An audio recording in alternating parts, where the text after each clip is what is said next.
네, 강프로입니다. 자, 에코프로머티 주말에 한번 볼 텐데요. 일단 금요일 날 1.3% 상승해서 끝났습니다. 그리고 목요일 날은 시세를 좀 냈죠. 한 17% 정도 강세를 보였는데 제가 기준이 있다고 말씀드렸죠. 에코프로 BM입니다. 그리고 시간외에서 1.8% 정도 하락했는데 너무 걱정하지 않으셔도 됩니다.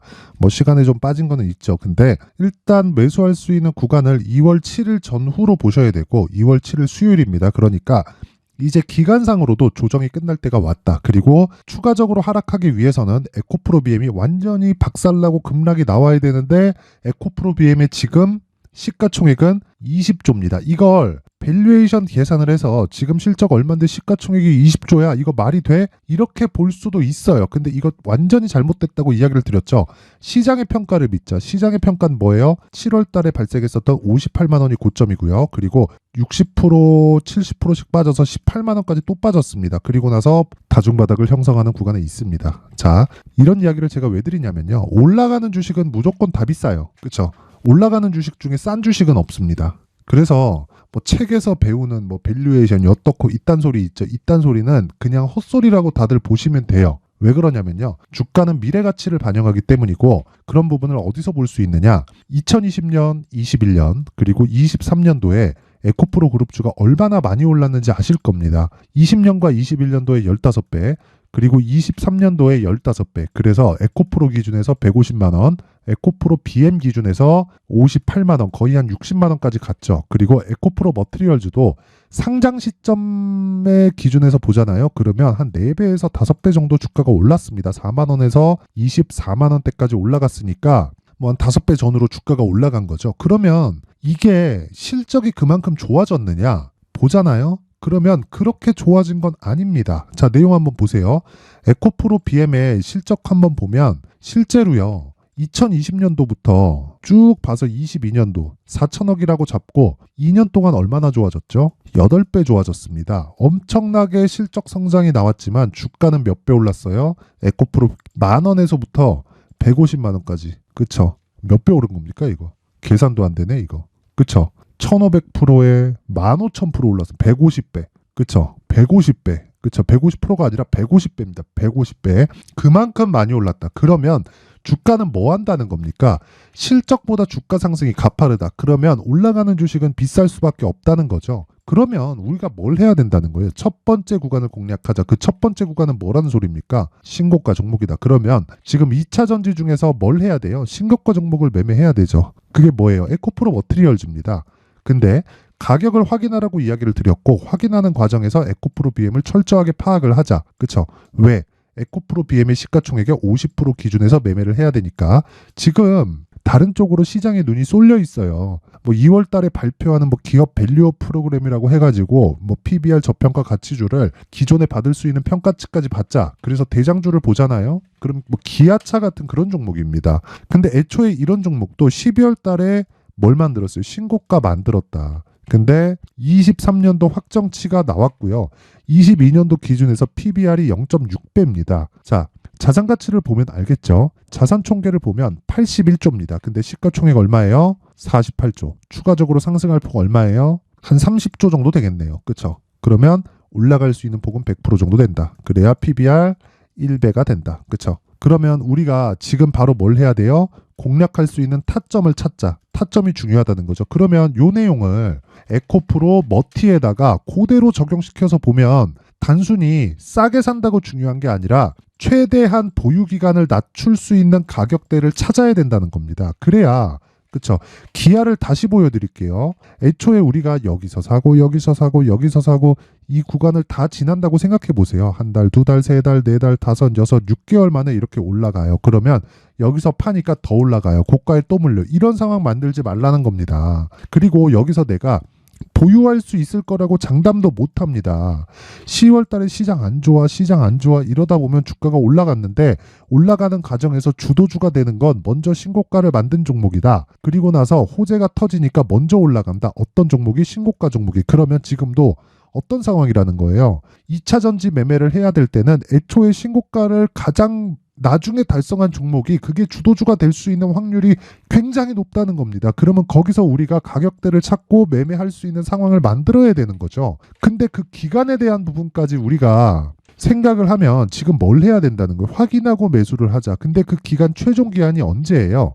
그룹주의 실적에 나오는 2월 7일이라는 거고 2월 7일 이후에는 더 이상 추가적으로 악재가 나올 게 한 가지가 있습니다. 그게 뭐냐면요. 전기차 시대 안에 그냥 내연기관 쭉 갈 거야.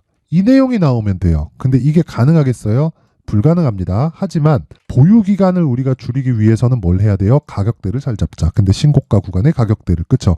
그러면 에코프로 머티리얼즈밖에 2차 전지 중에서는 할 종목이 없다는 겁니다. 그러면 다른 종목들이 신고가 종목을 가고 있는 종목들이 있겠죠. 그 종목에 대해서 먼저 확인을 하고 갈게요. 그랬을 때 어느 정도의 수익이 나오는지까지 보여드릴게요. 자, 내용 한번 보시면 여기는 강프로의 무료 소통방이고요. 제가 소통방에서 다 공개를 합니다. 자, 특이사항 보면 코세스 시장가 매수 8시 53분 장시작 전. 그쵸? 8시 53분이면 장시작 전이죠. 장시작 전에 시장가 매수해라. 시가 체크를 시키라는 거죠. 2월 2일 날 코세스 코리아 FT. 그쵸? 두 종목 진행됐고요. 거기서 코세스 먼저 보면 보세요. 어떻습니까? 15% 며칠 동안 하나 둘 이틀 동안. 그쵸? 언제? 1월 달에. 1월 달에 시장 굉장히 안 좋았습니다. 그런 상황에서 몇 프로 수익 냈어요? 15% 수익. 그쵸? 그리고 하락하니까 또 삽니다. 왜? 눌림목 구간. 그쵸? 여기는 뭐 돌파 구간. 그쵸? 올려봐도 마찬가지예요. 다 신고가 구간에서 매매가 이뤄졌다는 걸 볼 수 있고 2월 1일 목요일 같은 경우에도 비트컴퓨터 8시 52분 시장가 매수, 에브리봇 시장가 매수 8시 53분 다 장시작 전이고 어떤 종목이냐? 자 보세요. 비트컴퓨터 하루에 7% 수익 끝. 그쵸? 정확하게 신고가 구간에 있고요. 분봉으로 돌려서 보면 7% 수익을 내기 위해서 매수, 매도 끝입니다. 딱 55분 걸렸습니다. 이게 끝이에요. 그리고 나서 떨어졌죠. 아까 전에 제가 코세스 또 샀죠. 그쵸? 코세스 또 샀을 때 뭘 보여드렸습니까? 매수하는 거 보여드렸죠. 다음 주가 또 타점이 온다. 주식시장에서 타점을 공략했을 때 내가 보유기간을 낮출 수 있고 보유기간을 낮추면 낮출수록 심리는 안정되고 수익을 볼 수 있는 기회는 지속적으로 늘어납니다. 자 그러면 이런 매매가 지속적으로 했을 때 이런 수익이 터집니다. HLB 며칠 걸렸습니까? 하나, 둘, 셋, 넷, 4일 걸렸죠? 몇 프로? 31.9%. 그쵸? 그리고 어버브 반도체. 1월 달에 시장 굉장히 안 좋았었는데, 그쵸? 돌파하자마자 공략해서 21.17%. 며칠 걸렸죠? 하나, 둘, 셋, 넷, 4일 걸렸습니다. 모든 종목이 2주일 안에 수익 전환을 시키지 못하면 내가 매매 잘못한 겁니다. 그래서 내가 매매하는 과정에서 굉장히 어렵다 하시는 분들은 주식 혼자 하는 거 아닙니다. 소통방으로 들어와서 배우세요. 그쵸? 그리고 제가 매집에 대한 부분 그리고 어떤 식으로 매매를 해야 되는지 어떤 종목을 골라야 되는지까지 2월 달에 강의합니다. 그래서 매매할 때 막 손절하고 있다 어렵다 하시는 분들은요. 소통방에 입장하시고요. 입장은 무료로 진행을 한다. 왜? 채널 성장을 위해서. 그쵸? 채널 성장하면 제가 광고비 좀 받아요. 광고비 좀 받으면 상부상조하는 겁니다. 그래서 구독과 좋아요 꼭 좀 부탁드리고요. 상단에 있는 전화번호로 참여라고 문자를 보내주시면 제가 소통방 입장 링크를 함께 공유를 해드리도록 하겠고요. 그리고 2월 달에 제가 강의한다 그랬죠? 여기 어떤 종목을 사야 되는지 여기 신고가 검색기. 자, 어버브 반도체, HLB 이런 종목을 매매할 수 있으려면 검색기로 지속적으로 추적을 해야 되고 등록해놓고 봐야 됩니다. 그러려면 가격을 봐야 되기 때문에 여기 수익 모델에 대한 내용을 함께 공유해 드리도록 하겠습니다. 자, 길게 말씀드리지 않을게요. 채널 성장을 위해서 구독과 좋아요 꼭 좀 부탁드리고요. 상단에 있는 전화번호로 참여라고 문자를 보내주시면 제가 소통방 입장 링크 그리고 신고가 검색기 그리고 수익 모델에 대한 내용까지 함께 공유를 해드리도록 하겠습니다. 자 다시 에코프로 머티리얼즈 와서 보면 내용 간단합니다. 왜 해요? 신고가니까. 신고가는 왜 해요? 선반영하니까. 그쵸? 선반영하는 기준이 뭐예요? 미래가치를 반영하니까. 그쵸? 미래가치는 뭐예요? 지금 나빠야 된다. 에코프로 BM, 에코프로 그룹주 전체 2월 7일날 실적 나옵니다. 실적이 어떨 것 같아요? 나쁩니다. 어디서 볼 수 있어요? 리튬 가격으로. 증거가 뭐예요? LNF 실적을 보면 2,800억 적자가 떴다. 그쵸? 근데 최악의 상황이 뭐였어요? 테슬라 실적. 그것까지 다 지냈다. 하나가 남아있지만 전기차 시대가 아예 끝난다. 오지 않는다. 이랬을 텐데 이건 불가능하다. 그쵸? 이런 거는 그냥 애초에 뭐 그런 거죠. 내가 길 가다가 내 옆에 있는 건물이 무너져서 나를 깔아뭉갤 확률. 그래서 내가 죽을 확률. 사람들이 살면서 그 정도의 이 확률은 계산하고 살지 않잖아요. 그쵸? 그래서 내가 지금 봐야 될 건 철저하게 가격 전략이다. 그쵸? 그러면 2월 7일을 기준해서 에코프로 BM을 토대로 내가 에코프로 머티리얼즈의 가격대를 찾는 것. 그게 핵심 사항이고요. 그 내용을 여기 에코프로 머티리얼즈의 가격 그리고 단기 보유 전략으로 준비를 해놨는데, 단기 뭐라 그랬습니까? 2주. 그러려면 뭘 해야 돼요? 2주 안에 수익 전환, 가격이 디테일하게 진입이 돼야겠고요. 그러려면 내용이 상당히 길어집니다. 그래서 20페이지에 달하고, 무엇보다 영상에서 이야기를 드리면 제가 한 2시간, 3시간 정도 이야기 계속해야 됩니다. 그래서 이렇게 제가 내용 준비를 해온 거니까 무료로 공개를 합니다. 그쵸? 영상으로 이야기 진짜 제가 너무 힘들어요. 그래서 그런 거니까 구독과 좋아요 꼭 좀 부탁드리고요.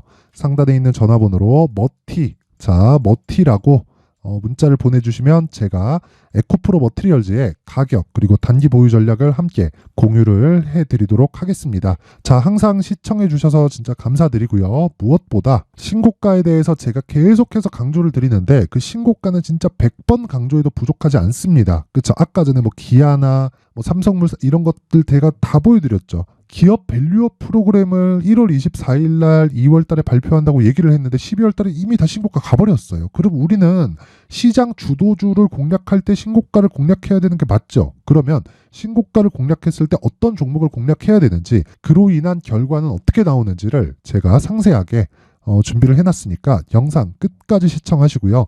모든 분들이 성공 투자하셨으면 좋겠습니다. 자, 24년도가 돼서도 시장은 여전히 어렵습니다. 자, 근데 시장은 항상 어려울 거예요. 앞으로도 계속해서 어려워질 겁니다. 자, 근데 제가 매월 대시세 종목을 구독자분들에게 공개를 합니다. 자, 내용을 보면 12월 달에 실제 공개를 했었던 강프로의 대시세 종목에 대한 내용인데, 대기업을 상대로 안정적인 매출 구조를 가지고 있고요. 그리고 현재 주요 거래처는 삼성전자, 인텔, 하이닉스, TSMC, 해외에 반도체 관련된 기업이라는 걸 알 수 있죠. 그만큼 1월 달에 제가 보고 있었던 종목은 반도체 관련주라는 걸 알 수 있습니다. 공개를 해드리면 이 내용입니다. 여기 어보브 반도체, 그쵸? 실제 제가 거래한 내용을 공개를 한 거고요. 수익에 대한 크기를 보면 공략한 시점, 제가 가격대를 함께 공개를 해드렸는데 공략한 시점부터 21%의 수익 마감이 된 것을 확인해 볼 수가 있습니다. 자, 근데 지금도 마찬가지입니다. 지금은 어떤 이슈가 있을까요? 2월 달에 발표한다는 기업 밸류업 프로그램이 있죠. 근데 그걸로 인해서 지금 2월 달에 발표한다고 이야기가 나온 상황이고요. 무엇보다 우리가 생각해야 될 내용은 한 가지입니다. 어떤 이슈나 그리고 어떤 뭐 상승할 수 있는 내용으로 인해서 주가가 올라가는 것은 맞죠. 하지만 가격이 먼저 반영한다는 걸 반드시 알고 있어야 되고, 그런 내용에 대한 파악이 되었을 때, 그쵸? 여기 어보브 반도체처럼 21%, 그쵸? 대략 3에서 4일 동안 20% 이상의 수익을 먹을 수 있고요. 그리고 여기 HLB 같은 종목처럼 대략 일주일이 채 되지 않는 기간 동안 30%의 수익을 낼 수 있습니다. 자, 그러면 답은 나왔어요. 재료에 대한 부분보다 중요한 게 가격이다. 자, 근데 지금 시장에 쏠려 있는 게 뭐죠? 2월 달에 발표하는 기업 밸류업 프로그램에 대한 내용이죠. 자, 그러면 우리가 이쪽에다가 지금 집중을 해야 될까요?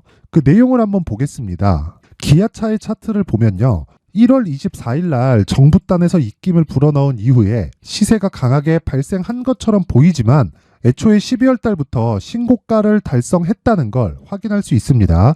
자, 그러면 우리가 스케줄을 따져봤을 때 우리가 어디를 봐야 될까요? 4월 달 총선을 봐야 됩니다. 드디어 때가 온 거죠. 4월 달 총선이 끝나면 그 뒤엔 뭐가 있죠? 대선 전국으로 들어갑니다. 그러면 우리는 4월 달 총선부터 시작해서 대선까지 이어질 수 있는 종목을 찾는 게 정말 중요합니다. 그게 정부 정책의 방향과 그리고 스케줄에 맞춰서 가는 거예요. 정치적인 상황에 따라서 주가가 움직이는 걸 우리는 수도 없이 많이 봐왔기 때문에 스케줄에 맞춰서 가는 게 지금으로서는 답이 될 수 있습니다. 그리고 무엇보다 어느 정도의 시세를 내는지 그 첫 번째 단계인 상황을, 그쵸? 제가 12월 달 밝혀드렸었던 대시세 종목으로 이미 공개를 해드렸기 때문에, 그쵸? 어떻게 제가 매매를 했는지까지 다 보여드렸습니다. HLB처럼, 그쵸? 31.9% 걸린 시간은 4일밖에 되지 않죠. 이 종목을 제가 가격과 그리고 어떤 종목인지를 애초에 12월 달부터 공개를 한 겁니다. 자, 그러면 지금도 마찬가지예요. 앞서서 제가 말씀드렸었던 23년도에 했었던 여러 가지 종목들이 있죠. 한미반도체 같은 종목들도 여기 소통방에서 모두 공개를 해서 실제로 10,000원부터 60,000원까지 상승한 내역이 있고요. 왜 공략을 했는지를 제가 다 공개를 해드렸습니다. 근데 지금도 마찬가지라는 거죠. 정부 정책의 방향에 맞춰서 또는 선거 스케줄에 맞춰서 매매를 이어가야 될 때가 됐고요. 제가 총선 관련된 큰 시세가 나올 수 있는 대시세 종목을 준비를 해놨습니다. 길게 말씀드리지 않겠습니다. 모든 종목들은 신고가를 달성하면서 대시세 준비를 하게 되고요. 신고가를 공략했을 때 내가 시장에 주도주를 잡을 수 있는데 지금은 총선에 집중하는 게 맞다. 그래서 총선 관련된 그리고 대선까지 이어질 수 있는 종목을 준비를 해놨는데 지금부터 준비를 하셔야 나중에 고가에 올라가서도 꾸준하게 매매를 이어갈 수 있습니다. 자꾸 막 손절하고 매매하는 과정에서 너무 어렵다 하시는 분들은요. 이 종목 딱 받아가서 큰 수익 내셨으면 좋겠고요. 이 종목은 상단에 있는 전화번호로 대시세라고 문자를 보내주시는 분들에 한해서만 제가 총선 그리고 대선까지 이어질 수 있는 종목을 공개해 드리도록 할 테니까 상단에 있는 전화번호로 대시세라고 문자를 보내주시고요. 그리고 구독과 좋아요 꼭 좀 부탁드리겠습니다. 시장은 정말 어렵습니다. 자, 그래서 모든 분들이 성공 투자하셨으면 좋겠고요. 기본적으로 가격에 대한 파악을 하면서 큰 수익을 내셨으면 좋겠습니다.